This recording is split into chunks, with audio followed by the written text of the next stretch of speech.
right, Bob. Sorry, dude. For all those that love Bob Seger, we apologize sincerely. But we have a major star waiting on line one. We're not going to leave him wait. Yeah. So we'll just let Bob hang out in the background there. But live on the air with us, we have Mr. Patrick Simmons of the Doobie Brothers. How are you doing tonight, sir? I'm doing okay. What happened to Bob Seger? I was... Yeah, I know. We're not going to make you wait that long. We wouldn't have done that to you. No. But we had to do it to Bob. Bob was doing a downer kind of song anyway. He was a little bit of a buzzkill, to be quite honest. I could have talked to you for 3 minutes. That's okay. Oh, yeah, she could talk to you for more than 3 minutes, dude. Look, I'm telling you. Well, welcome to the original 70s soundtrack, Pat. Did you get the little script about our celebrity bumper thing that we do there? I don't have any script, no. No script, so that's cool. What we'll do, if we may, we can feed you a line, just so you know Tom had it, so you guys can fight about that later. Tom had it. Don't start. Starting trouble. If you could just say, "Hi, I'm Patrick Simmons of the Doobie Brothers." I can say that. Well, when should I say that? Right now. I'm thinking like right now would be good. Oh. Hi, I'm Patrick Simmons of the Doobie Brothers. Give me one more. I'm sorry, I stepped on you. Oh, well, forget it. That was it. That was it. One take, Pat. How about, all right, so we'll add another line here. We'll build this movie line by line. Uh-oh. I got myself in trouble there. And you're listening to the original 70s soundtrack. Okay. You ready? Yeah. Hi, I'm Patrick Simmons of the Doobie Brothers. Yeah, I'll say it again. Hi, I'm Patrick Simmons of the Doobie Brothers, and you're listening to the original album soundtrack. The original 70s soundtrack. Oh, geez. That's cool, man. Give us one more try. Hi, I'm Patrick Simmons of the Doobie Brothers, and you're listening to the original 70s soundtrack. Cool, dude. That's all we need. We'll put in the other stuff. Thank you so much, sir. That was so much fun. Our listeners actually are used to... So I'm done now. No. Yeah, we got what we needed. We're through with you, pal. But look, we had Tom on earlier, and he walked us through the glorious history of the band. And we were talking about the new release, World Gone Crazy. Right. And, well, before we get into that, though, I just got to know, I'm a huge fan of Blackwater, obviously, as anybody. I was like 9, I remember, when it came out on the air. I'm making... Sue's hitting me with the leg there. I'm old. I'm 45. That's about the same age I was when... Yeah, I think so. But look, when it came on the radio, I mean, it was one of those songs that just changed the sound of what radio was playing at the time. And even to this day, what do you think of the Train dropping a piece of that into one of their new songs on their CD? That was a very nice compliment. Yes. I kind of found out roundabout after it had been recorded. Actually, they'd already done it, and I heard about it and I listened to the song, and there Called was your lawyer. I go, wow, that's great. No, I was thrilled. I knew that they'd take care of me, and they did. Yeah. I was worried about it. Yeah, it's a fantastic drop of Blackwater in there, and it just keeps it's so current. It reminds me a little bit of the treatment that Kid Rock gave Sweet Home Alabama. All right. Yeah.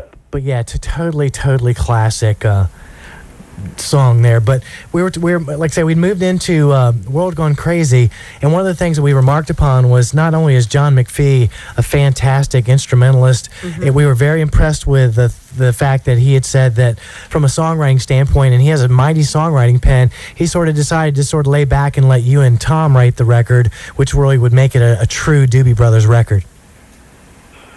I don't know what to say about that, because I don't really recall the circumstances about how it all came about. The producer's the one who chose the songs. Yeah. But I don't think it really had anything to do with the writers or who was presenting what. It was more what the producer chose to use on the record. Yeah, we were talking about Ted Templeman there, too, and the fact that not only did he pick the songs, great set of ears, a great set of, obviously a great history with the Doobie Brothers. Was there any concern going into this project to just afraid that just because as soon as you mentioned the name Ted Templeman and the Doobie Brothers together, that you guys were going to have to try and recreate something from the past or live up to something from the past? I don't think so. Ted's just a great producer as far as, he has kind of a unique take on the band, I think, since he was the really the original guy who really signed us to Warner Brothers, kind of helped to kick our career off. And, all the big hits that we ever had there at Warner Brothers were recorded with Ted. Through him. We had some other records since then and some success, but really the big stuff that we did there at Warner's was, with Ted holding down the producer's chair. And really, I speaking for myself, I learned so much from Ted through the years about the qualities of production and really what the producer's job is, which Ted always maintained it was to remain anonymous, that it was simply to help the artist to be the best he could be. He didn't try to, take over the songs or boss people around or anything, but he always had constructive ideas and knew kind of where to find our strengths.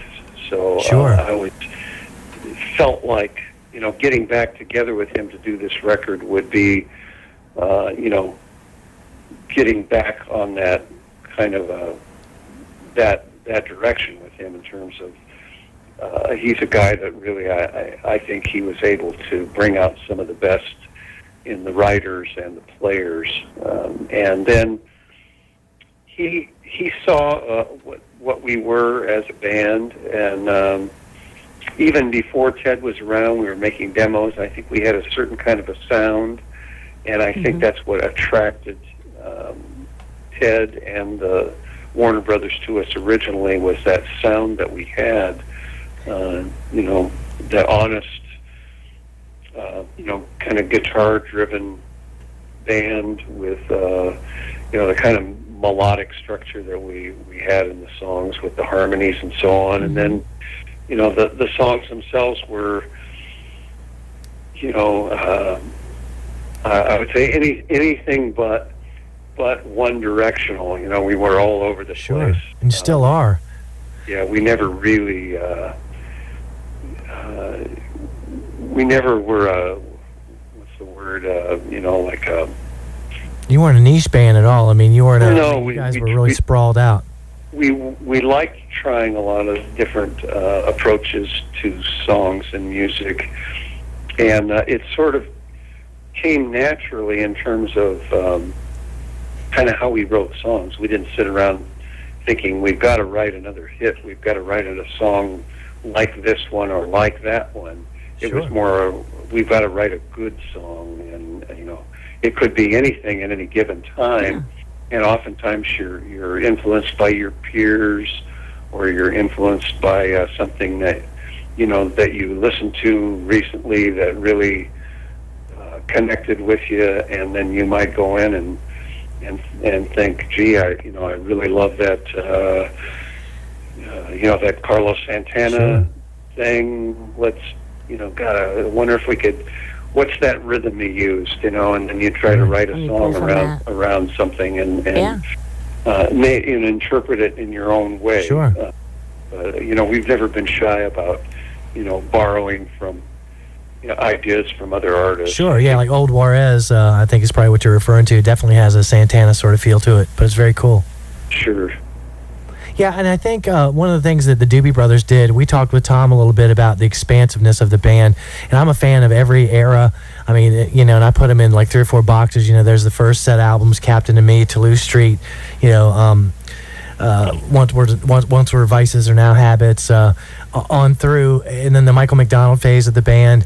I love every moment of it, and what's amazing is it was always the Doobie Brothers, no matter what you tackled. And this new record, it starts you off with like this Caribbean gospel thing with these steel drums and all the stuff that you do on there. The one that you did where Michael McDonald was on was like Nobody's Fault. Don't Say Goodbye. Don't Say Goodbye. Yeah, I'm sorry. I don't have it in front of me, but it started off, it was just so jazzy. And when it first started off, it almost chuckled a little bit. I was like, gosh, that almost sounds a little bit like Steely Dan. And then Michael McDonald came in, and it was just so fantastic. The stuff that you have on here, including the bonus tracks, I got the deluxe edition, is just so inward. It makes you lean forward, especially, what I would call the Patrick songs on this record. Just really make you, the listener, just pull in, and they're just beautiful. Oh, that's very nice of you. I think we had a lot of fun with the songwriting on this record, and I, out of the 5 songs I think that I have on the record, 3 of them I wrote with Ted. Wow. Pretty much, from the ground up, which we had not. We've written things before, but usually it's like he jumped in on a song kind of when I had it written, and then offered up some ideas, and I would feel nice. Like he contributed to it, and as a writer, I've always been tried to be open and generous with other people that I work with, and Ted doesn't always. He would say, don't give me, give me 10%. That's all I deserve. That kind of thing on this or that song. But this time, I might have a few chordal ideas and some structures and things, but then he and I really sat down and worked on the songs from the ground up. So that was a different way of working together. We had not done that before, and I think I had been a little bit intimidated in the past to even think about, and I think maybe he didn't feel right about asking about writing with me back then for whatever reason. Sure. I think we had that relationship. He was the producer, we were the artists. Plus he was he's already getting a big chunk as a producer. Don't give him half your publishing too. Well, and I just think it's it's like an unspoken relationship, that oftentimes producers don't want to intrude into that space. Sure. With the artist. But 28 years later, we've all grown up enough to be able to perceive the best road for a creative project. And as I worked on things with Ted, I realized he was really on track and really had some great vision in terms of kind of where I was taking a couple of songs. And so I just went with it. I figured I'm going to just go with this and see where this goes, because we had never really tried it before. And so sure. I thought, well, what do we got to lose here? Let's see what we come up with. And as far as I'm concerned, and I was a little gun shy at first because you always think, gee, I think I'm on a good track here, but I just decided, hey, I'm going to go with this and see how it goes. And as far as I'm concerned, in every case, Ted's contribution, brought the song. Oh, sure. All the songs that we worked on together at a much higher level than what I came in with, or sure. In my opinion, where I might have ended up with them. I really feel like awesome.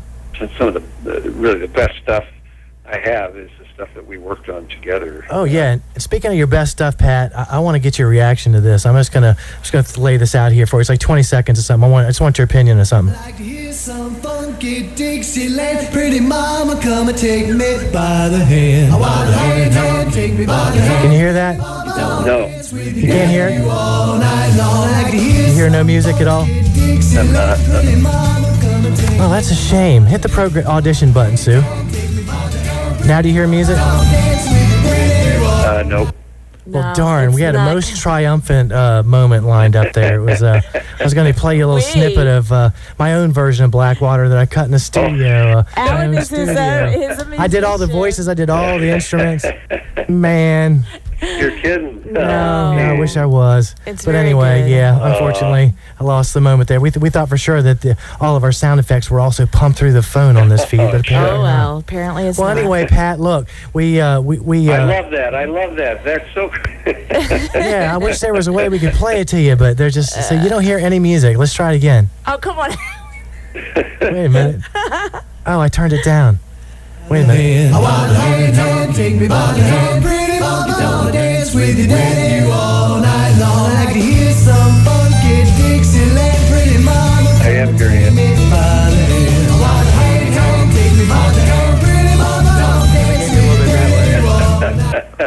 Yeah, dude. Sorry about that. Fabulous. Fabulous. I'll send you a check. Check's in the mail. You'll hear from my attorney in the morning. Yeah, well, luckily I never sold any of that, but it was just a little hobby studio of mine, and I was tickled that I did I did like 20 tracks to do all the different round vocals that you guys had set up there. That's really cool. Living the dream. Living the dream. Well, anyway, dude, we're all on top of your tour dates here. We're promoting the heck out of the new release, and thank you so much for calling in tonight. Thank you. I think we're going to be down your way, or I know we're going to be in Virginia anyway. Yes. Yeah, we saw there's an Aberdeen, Maryland gig that's close to here too later in the summer with Skinnerd. Oh, good. Yeah. And all the way up in July, on July 31st, up in my home state of Pennsylvania. So, really? Yeah. Unfortunately, we have a show that night here, but I'm going to try to get out to the Aberdeen, Maryland gig out in August 20th. Terrific. So. All right, dude. Thanks for rocking out with us, Pat. Hey, thank you so much. Appreciate your time. Thanks for calling in. All right, thank you, sir. Have a good night. Guys, have a great night. See you. Bye. Bye-bye. And that was Patrick Simmons there, the one, the only Patrick Simmons there. He